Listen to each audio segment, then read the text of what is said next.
Hi everyone. तो क्या हाल चाल, सब बढ़िया। तो देखो आज हम लोग देखने वाला है कैश फ्लो स्टेटमेंट और ये दूसरा क्लास। इससे पहले हम लोग ऑपरेटिंग वाला देखा था। आज हम लोग देखने वाला है इन्वेस्टिंग एक्टिविटीज से कैसे काम करा जाता है। इन्वेस्टिंग एक्टिविटीज से कैसे काम होता है वो हम लोग देखेंगे। अब तुम हमको बताओ इन्वेस्टिंग से हम तुमको क्या बताया था। इन्वेस्टिंग मतलब एसेट, फिक्स एसेट। जब भी हम लोग बिजनेस शुरू करता है तो हम लोग कुछ फिक्स एसेट खरीदता है, जैसे कि मशीनरी, फर्नीचर वगैरह वगैरह। तो अगर हम लोग खरीदेगा, परचेज करेगा, तो हाथ से क्या होगा, पैसा जाएगा। अगर तुम मान लो फर्नीचर खरीदा तो हाथ में पैसा आया ना गया, जाएगा तुम्हारे हाथ। अगर तुम वही फर्नीचर पुराना हो गया या फिर तुम उसको बेच दिया, ठीक है, मतलब सेल कर दिया उसको, तो पैसा आएगा हाथ में। अगर हाथ में पैसा आएगा तो उसको बोलेगा हम लोग इनफ्लो, पैसा आया है। और हाथ से अगर पैसा गया है तो उसको बोलेगा हम लोग आउट। सेल किया, पैसा आया हाथ में, तो उसको क्या बोलेगा हम लोग कि कैश इनफ्लो। Cash inflow. अगर हम लोग परचेज किया, हाथ से पैसा गया है, कैश गया है, तो उसको क्या बोलेगा हम लोग कैश, ठीक है, कैश आउटफ्लो। तो अगर आया है मान लो 50,000 और गया है तुम्हारे हाथ से 30,000, तो ले दे के अभी भी तुम कितना पैसा बनाया है, मतलब कितना पैसा बचा है तुम्हारे हाथ में, 30,000, 20,000 तुम्हारे हाथ में आया है। किससे? इन्वेस्टिंग से। आगे बात समझ में क्या करना है, चलो क्वेश्चन करता है, ज्यादा समझ में आएगा। अब देखो यहाँ पे क्वेश्चन तुमको दिया हुआ है कि निकालो cash flow from investing activity, ठीक है, परचेज और ये सोल्ड। तो देखो मशीनरी साल के दौरान हम लोग 3 लाख का परचेज किया है और 1 लाख का बेचा है। इन्वेस्टमेंट परचेज किया है, कुछ बेचा है। गुडविल परचेज की। इसके बाद देखो interest received on debenture held as investment. तो हम लोगों को इंटरेस्ट क्या मिला है, इंटरेस्ट क्या हुआ है, मिला है। रिसीव बोल रहे हैं ना, मतलब मिला है। मिला है मतलब क्या, इनफ्लो में आएगा। और देखो dividend received on share held as investment.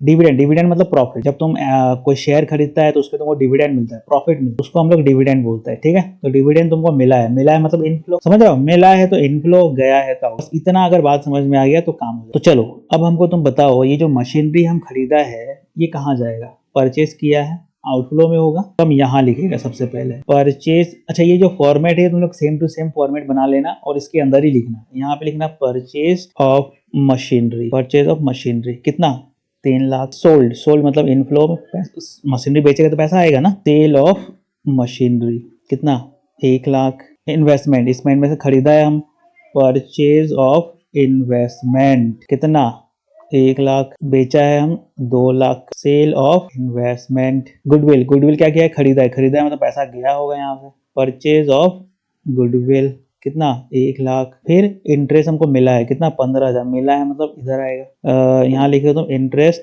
Received, interest received, interest received on debenture, पूरा लिख डालो, ठीक, 15,000। इसके बाद में dividend received on investment, dividend received on investment 10,000। जो भी इनफ्लो हुआ है, जो भी हाथ में पैसा आया है कैश, वो तुम इधर लिख दिया, जो भी गया है वो इधर लिख दिया। अब तुम हमको बताओ इसका टोटल, इसका टोटल हमको बताओ कितना आता है। तो इसका टोटल तुमको मिलेगा 3,25,000, 3,25,000। और इसका टोटल बताओ, ये सिर्फ तीनों का, ये तीनों कितना है, 3, 4, 5, 5 लाख। तो ये है 5 लाख। अब देखो तुम्हारे हाथ में आया है 3,25,000 और हाथ से गया है, मतलब तुम तो माइनस में चला गया ना। गया तो 5 लाख है और आया सिर्फ 3,25,000 है, तो माइनस में चला गया। कितना, यहाँ लिखेगा तुम 1,75,000 और इसको क्या लिखेगा तुम, नेट कैश आउटफ्लो। नेट क्या हुआ, आउटफ्लो हुआ है, हाथ से 1,275 ज्यादा गया है, माइनस में हो गया। तो net cash outflow from investing activities, investing activities 1,75,000। Net cash outflow from investing activities 1,75,000। तो ये इजी है, तुमको समझ में आ गया होगा। अगर पैसा हाथ में आया तो इनफ्लो में लिखना है, हाथ से गया है तो आउटफ्लो में लिखना है। इसका टोटल मारा तो मालूम चला कि जो इनफ्लो हुआ है, जो हाथ में आया है वो 73,25,000, 3,25,000, और हाथ से जो गया है वो 5 लाख। तो 5 लाख तुम्हारे हाथ से गया है और आया कितना है, 3,75,000। तो अभी भी तुम माइनस में है कितना, 175। तो इसीलिए हमने यहाँ पे लिखा है आउटफ्लो। नेट जो हाथ से पैसा गया है ले दे के इन्वेस्टिंग वाले से, वो 175,000 गया है। तो net cash outflow from investing activities, ठीक है, बंद करो। तो आई होप कि तुम लोगों को ये समझ में आया होगा, ठीक है। नहीं आया कमेंट करो, समझ रहे हो, समझ में आना जरूरी है, ठीक है। अगर समझ में नहीं आएगा तो एग्जाम में कैसे बनाएगा, और एग्जाम में नहीं बनाएगा तो किल कैसे करेगा, पेपर में पूरा किल कर देना है। चलो आगे बढ़ते हैं। अब देखो सेम क्वेश्चन है, नंबर चेंज है, इन्वेस्टिंग एक्टिविटी से बनाना है, मशीनरी वगैरह वगैरह है, ठीक है। परचेज किया है, कुछ सोल्ड किया है, तो चालू हो जाओ, फटाफट चालू हो जाओ। परचेज वाले कहाँ जाएगा, आउटफ्लो में। परचेज ऑफ मशीनरी कितना, 1 लाख। फिर यहाँ पे सेल भी तो किया है हम लोग, सेल ऑफ मशीनरी 50,000। इसके बाद इन्वेस्टमेंट, इन्वेस्टमेंट हम लोग खरीदा है 50,000। परचेज ऑफ इन्वेस्टमेंट बेचा भी तो है, सेल ऑफ इन्वेस्टमेंट। इसके बाद में गुडविल खरीदा है तो पैसा तो गया होगा, आउटफ्लो में लिखो, परचेज ऑफ गुडविल। फिर interest receive on debenture, receive हुआ है, रिसीव मतलब मिला है 7,500, तो यहाँ पे लिखो इंटरेस्ट रिसीव ऑन डिवेंचर। इसके बाद में डिविडेंड रिसीव्ड 5,000, डिविडेंड रिसीव, यहाँ पे लिखो डिविडेंड रिसीव, ठीक है 5,000। तो इसका बंद करो, इसको भी बंद करो, हमको ये तीनों का टोटल पहले बताओ। ये इंटरेस्ट रिसीव यहाँ पे क्यों लिखा आउटफ्लो में, ये तो इनफ्लो है ना, ये तो पैसा आया अपने हाथ में, कितना 5,000। तो यहाँ लिखो डिविडेंड, तो यहाँ पे ये 4 आ गया, यहाँ पे 3 आ गया, तो ये हो गया। सबसे पहले देखो यहाँ पे चारों का टोटल मार के बताओ कितना है ये, तो ये अपना दिख रहा है यहाँ पे 162,500, ठीक है। 50,000, 1,00,000, 7,500 और 5,000, ये आता है 162,500। अब देखो यहाँ पे हाथ से जो पैसा गया है वो कितना है, ये है तुम्हारा 2,50,000, 2,50,000। अब देखो सेम वही है, हाथ से ज्यादा गया है, ठीक है, आया कम है। तो एक काम करो, 2,50,000 में से 162,500 माइनस करके बताओ, ठीक है। ये गया है, ये आया है, तुम्हारा आउटफ्लो होगा, तो माइनस करके बताओ कितना होगा। तो यहाँ बचेगा तुम्हारा 87, और इसको तुम लिखेंगे यहाँ पे net cash outflow from investing activities, ठीक है, net cash outflow from investing activities. तो बस यही कहानी था इसमें, अगर ये समझ में आ गया तो खेल खत्म है, और कुछ नहीं चाहिए तुमको। तो ये इन्वेस्टिंग वाला इजी है, वो ऑपरेटिंग वाला थोड़ा सा ट्रिकी है, ठीक है, तो उसको बढ़िया से देखना एक बार, ये तुमको समझ में अभी आ गया होगा। अगर इनफ्लो है, पैसा आया है तो इनफ्लो में लिखो, हाथ से गया है पैसा आउटफ्लो में लिखो, और ले दे के टोटल निकाल दो, काम खत्म। तो ये इन्वेस्टिंग वाले से एक क्वेश्चन और देख, तो देखो यहाँ पे क्या दिया है, land and building purchase, purchase किया है हम लोग लैंड एंड बिल्डिंग, तो पैसा आया ना गया, परचेज करेगा तो आउटफ्लो में जाएगा। तो यहाँ पे लिखो लैंड एंड बिल्डिंग परचेज्ड, कितना 2 लाख। इसके बाद में additional furniture purchase, additional furniture purchase outflow में होगा 50,000। इसके बाद में इन्वेस्टमेंट परचेज, इन्वेस्टमेंट परचेज्ड कितना 50,000। इसके बाद में इन्वेस्टमेंट सोल्ड, इधर आएगा, इन्वेस्टमेंट सोल्ड कितना 1 लाख। इसके बाद loss on sale of investment को नहीं लिखना है, ठीक है, इसको नहीं लिखना है। और प्रॉफिट अगर कुछ होगा तो उसको भी नहीं लिख, क्यों नहीं लिखना है हम बताएगा अभी तुमको, प्रॉफिट और लॉस को क्यों नहीं लिखना है वो हम तुमको अभी बताएगा।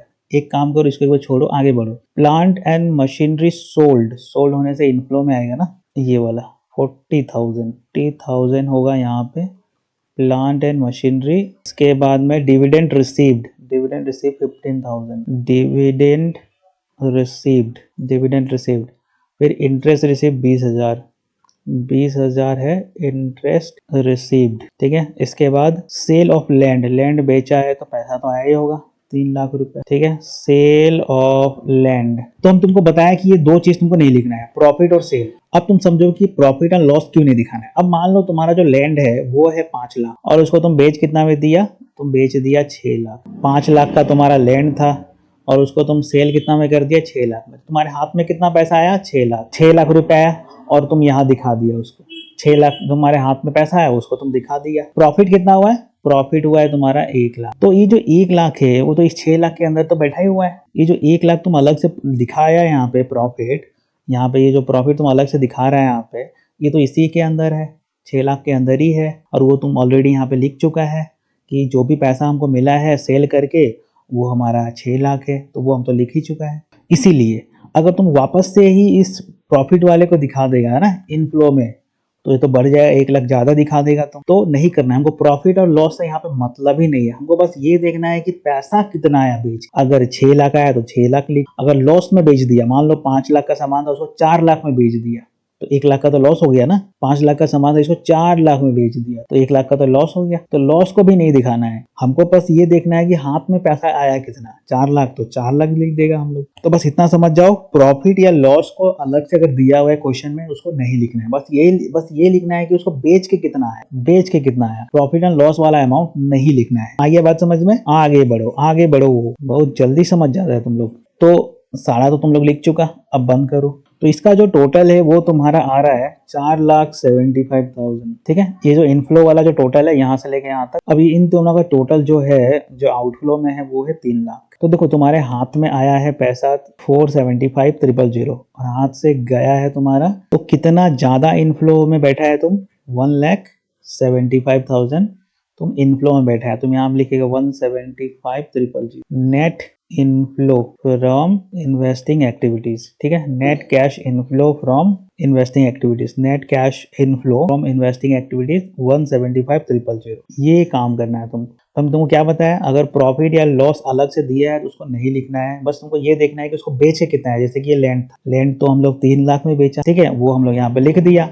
अब प्रॉफिट भी बताया यहाँ पे अलग से, तो वो प्रॉफिट तो इसके अंदर ही है ना, प्रॉफिट तो इसके अंदर ही है जैसे हम तुमको बताया था, तो उसको नहीं लिखना है, प्रॉफिट एंड लॉस को नहीं लिखना है, ठीक है। ये बात समझ में आ गया, कहानी खत्म। तो ये था तुम लोगों का इन्वेस्टिंग एक्टिविटी से सारा क्वेश्चन, जितना भी हो सकता है हम सारा करवा चुका है इन्वेस्टिंग वाले से। अब एक क्लास और है इसमें कैश फ्लो स्टेटमेंट में, जिसमें हम लोग देखेगा फाइनेंस वाला, वो भी इजी है। तो ये दोनों जो तुम लोगों को हम करवाया है, ऑपरेटिंग और इन्वेस्टिंग, इसको बढ़िया से देख लो, समझ जाओ, 2-4 क्वेश्चन और खुद से बनाओ, फिर तुम लोग कर पाएगा एग्जाम में। आ रहा है बात समझ में, आ रहा है कि नहीं?